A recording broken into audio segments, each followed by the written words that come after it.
하나님의 말씀 요한복음 20장입니다. 요한복음 20장 19절에서 23절까지 요한복음 20장 19절에서 23절까지 우리 찾으신 줄로 알고 봉독하시겠습니다. 이날 곧 안식 후 첫날 저녁 때에 제자들이 유대인들을 두려워하여 모인 곳에 문들을 닫았더니 예수께서 오사 가운데 서서 이르시되 너희에게 평강이 있을지어다. 이 말씀을 하시고 손과 옆구리를 보이시니 제자들이 주를 보고 기뻐하더라. 예수께서 또 이르시되 너희에게 평강이 있을지어다.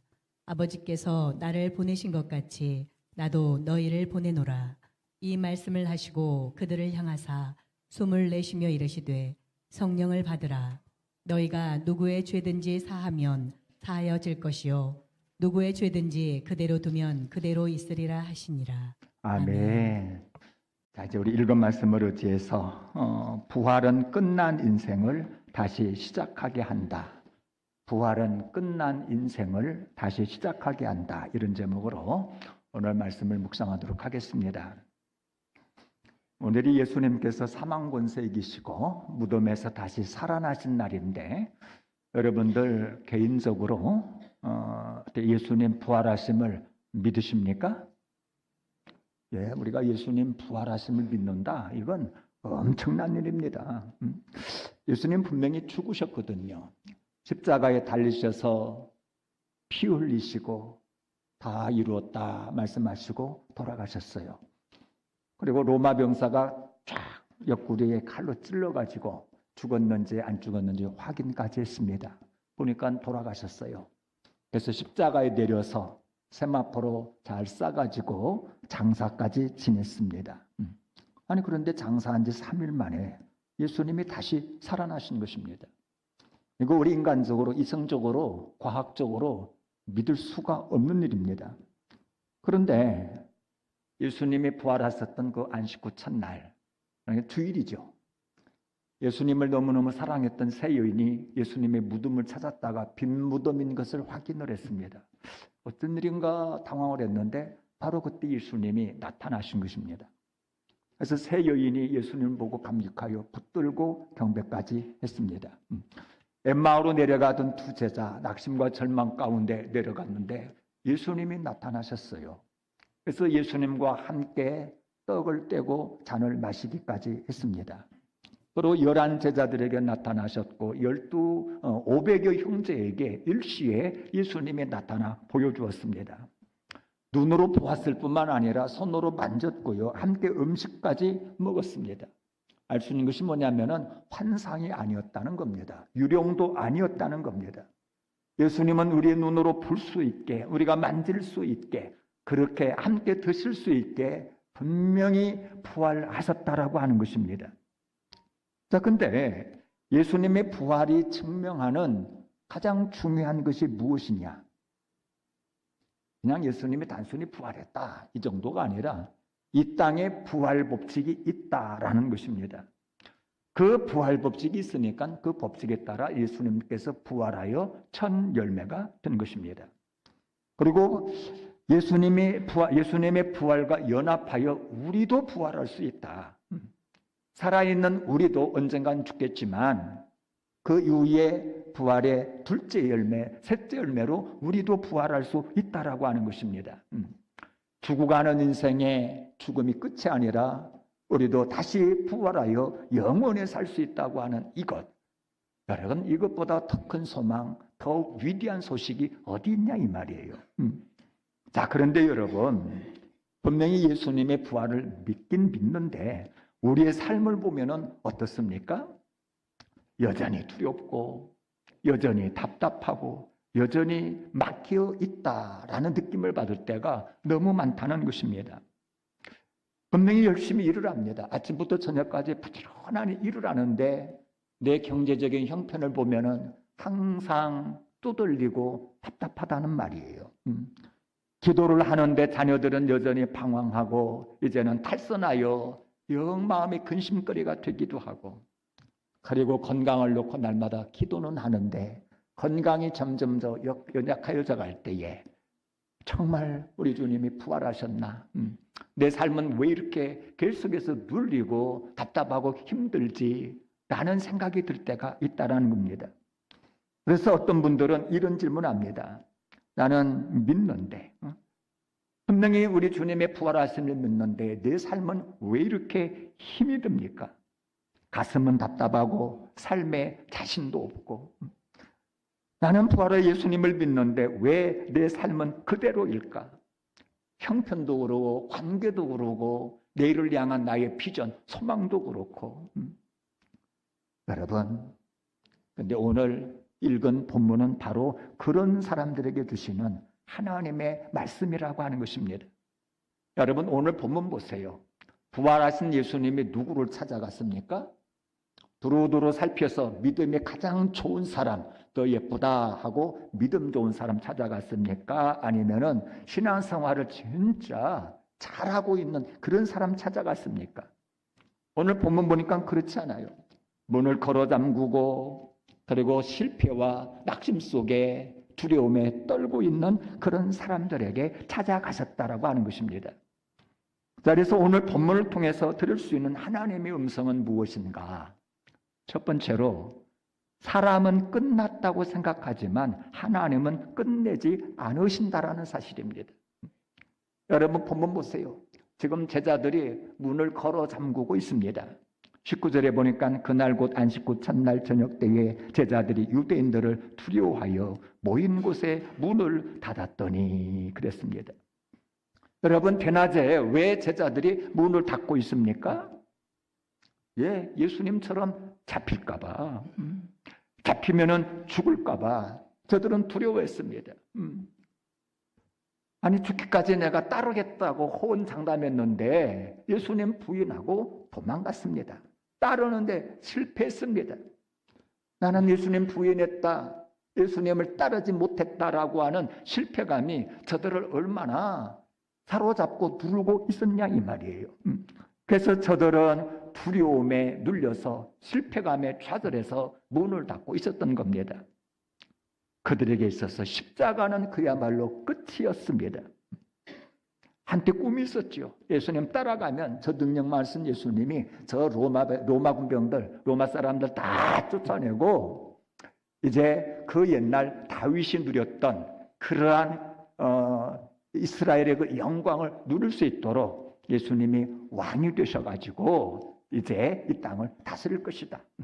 그러면은 그날에 우리는 영의정이 되고 좌의정이 되어 한 세상 떵떵거리며 살 것이다. 이런 소망이 있었어요. 아니 그런데 어느 날 보니까 예수님이 무기력하게 잡히시더니 그 저주받은 십자가에 달려 돌아가시는 것입니다. 그 순간 모든 것이 다 무너지고 만 것입니다. 민족 해방 무너졌습니다. 영의정 좌의정 된다고 하는 꿈과 소망 다 무너진 것입니다. 그러면서 일순간에 염려가 막 몰려오는 겁니다. 아니 다시 고기 잡으러 가서 고기 잡자 하니 세월이 3, 4년 흘렀는데 옛날 실력 안 나올 것 같고 그렇다고 또 다른 직업 알아보려고 하니 뭐 마땅히 할 만한 것도 없고 그래서 실패감과 두려움, 착잡한 마음에 문 닫고 그렇게 있었다라고 하는 것입니다. 자, 그런데 여러분 우리도 그렇지 않습니까? 내 삶에 갑자기 다가오는 여러 가지 환난, 고난 앞에 삶이 무너질 때가 있단 말이에요. 오늘 우리 김순복 집사님, 아유 나오셨네요. 얼마나 반가운지. 성묘 갔다가 그만 주저앉았는데 발목뼈가 부러졌어요. 찍어보니까 보통 부러진 것이 아니라 그냥 유리창 깨지듯이 발목뼈가 부러졌어요. 얼마나 아팠겠습니까? 수술하여 생각하는 비용도 많이 들어요. 운동 못하니 근육 빠지고 건강이 악화될 것 같아. 장기간 직장 못 나가니 아유 앞으로 직장 생활 어떻게 할까? 염려가 몰려온단 말이지요. 우리들 가운데 자녀들을 위하여 많이 기도했지만 그나마 그나마 조금씩 나오던 교회도 나오지 않고 이제는 탈선하고 이제는 자식과의 관계도 더 많이 틀어진 그런 분들도 있습니다. 아니 어떤 일 앞에서 어떤 관계 앞에서 어떤 상황 앞에서 야 이건 끝이구나 이런 느낌을 받을 때가 우리에게 왕왕 있다는 겁니다. 그러나 여러분, 성경을 통해서 분명히 알 수 있는 한 가지 사실은 사람은 끝났다 생각하지만 하나님은 결코 끝내지 아니하신다는 사실입니다. 여러분, 조니 에리슨 받아보세요. 17살 때 다이빙을 했습니다. 근데 그만 실수하여 깊은 물인 줄 알았더니 얕은 물이어가지고 사고를 당합니다. 이 사고로 전신마비가 됩니다. 완전히 목 밑으로는 움직일 수가 없는 거예요. 삶이 완전히 끝난 거 아닙니까? 움직일 수 없고 스스로 먹을 수도 없고. 근데 훗날 그가 고백하기를 그때 나는 죽고 싶어도 손을 움직일 수가 없어서 죽을 수도 없었습니다. 얼마나 절망적인 상황입니까? 그러나 그는 그 자리에서 하나님을 만나게 됩니다. 그리고 입으로 그림을 그리는데 얼마나 섬세하게 터치를 하고 잘 그리는지 그 이름이 유명사를 타기 시작합니다. 그리고 글을 썼는데 얼마나 감성 풍부하게 위로가 되는 그런 글을 썼는지 그는 전 세계의 장애인의 사역자가 되어집니다. 훗날 그는 이런 고백합니다. 나는 끝났다고 생각했습니다. 그러나 하나님은 끝내지 않으셨습니다. 그 자리에서 하나님을 만났고 삶은 완전히 새로운 삶으로 변화되었습니다. 여러분, 그렇습니다. 끝났다고 느껴지는 그 자리가 하나님이 다시 시작하는 자리인 줄로 믿으시기를 바랍니다. 자, 본문을 통해 드려야 될 하나님의 음성. 두 번째로, 부활하신 예수님은 우리를 찾아오신다는 거예요. 여러분, 19절 보세요. 모인 곳에 문을 닫았더니 무서워서 실패감에 눌려서 소망이 없어서 그냥 문 걸어 잠그고 있었어요. 근데 예수님이 찾아오셨어요. 여러분, 이 장면이 생각해보면 아주 중요합니다. 제자들이 예수님을 먼저 찾아갔나요? 아니요, 찾아갈 생각을 못했지요. 근데 예수님이 이 제자들을 먼저 찾아오셨습니다. 저들의 두려움 속으로 찾아오신 것입니다. 저들의 무너진 자리로 찾아오신 거예요. 저들이 문 걸어 잠그고 숨어있는 그 자리로 찾아오셨습니다. 여러분, 이처럼 좌절과 절망과 실패 가운데로 찾아오는 것이 부활인 줄로 믿으시기를 바랍니다. 여러분, 나니아의 연대기로 유명한 C.S. 루이스 아시지요? 우리에게는 아주 영향력 있는 기독교 변증학자이자 이 시대의 아주 지성입니다. 근데 이분이 하나님을 믿지를 않았습니다. 그냥 믿지 않은 정도가 아니라 아주 예리하게 비판하던 사람이었습니다. 그런데 점점 설명할 수 없는 마음의 변화가 생기기 시작하는 겁니다. 그래서 1929년 어느 날 밤 옥스퍼드에 있는 자기 집 안에서 있는데 더 이상 거부할 수 없는 아주 압도적인 하나님의 임재감이 느껴지면서 그는 그 자리에서 무릎을 꿇을 수밖에 없게 되었습니다. 결국 하나님을 받아들이며 이런 고백을 합니다. 내가 하나님을 찾은 것이 아니라 하나님이 나를 찾아오셨다. 여러분, 좌절하여 낙심한 채 로뎀나무 밑에서 죽기를 구했던 엘리야에게도 마찬가지 아닙니까? 하나님께서 천사를 보냅니다. 먹이고 만져주고 저의 마음속에 소망을 주시면서 다시 일으켜 세우셔서 계속해서 사명을 감당하도록 했습니다. 여러분, 오늘을 살아가는 우리에게도 동일한 것입니다. 내 삶이 무너져 있어도, 실패로 심신이 약해져 있어도, 내가 두려워 숨어 있을지라도 부활의 우리 주님은 우리의 연약함과 두려움과 실패를 아시고 섬세하게 찾아오시는 줄로 믿으시기를 바랍니다. 자, 본문을 통해 들을 수 있는 하나님의 음성. 세 번째로, 부활은 두려움을 평안으로 바꾼다는 사실입니다. 예수님이 찾아오셔서 가장 먼저 하신 말씀이 뭡니까? 19절에 보니까 너희에게 평강이 있을지어다 그랬어요. 평강이 있을지어다. 여러분, 이 한마디가 그들의 마음에 어떻게 들렸겠습니까? 두려움에 떨고 있던 그들의 마음에 평강이 있을지어다 이 말씀이 떨어지는 순간 숨이 조금씩 가라앉기 시작하고 마음이 진정되기 시작하고요. 두려움이 사라지기 시작했을 거라 이 말입니다. 문은 여전히 닫혀 있습니다. 상황은 그대로입니다. 그러나 두려움이 평안으로 바뀐 겁니다. 불안이 안정으로 회복된 것입니다. 여러분들도 고리텐범 여사 잘 알 것입니다. 나치 수용소에 갇혀 있었던 사람입니다. 사랑하는 동생 이 수용소에서 잃었어요. 먼저 죽었습니다. 자신도 언제 죽을지 모르는 그런 아주 극박한 상황 속에 있었습니다. 특별히 그가 갇혀 있었던 라벤스부르크 수용소는요, 너무너무 더럽고 병균이 득실거리고 죽음이 아주 가까운 그런 수용소였습니다.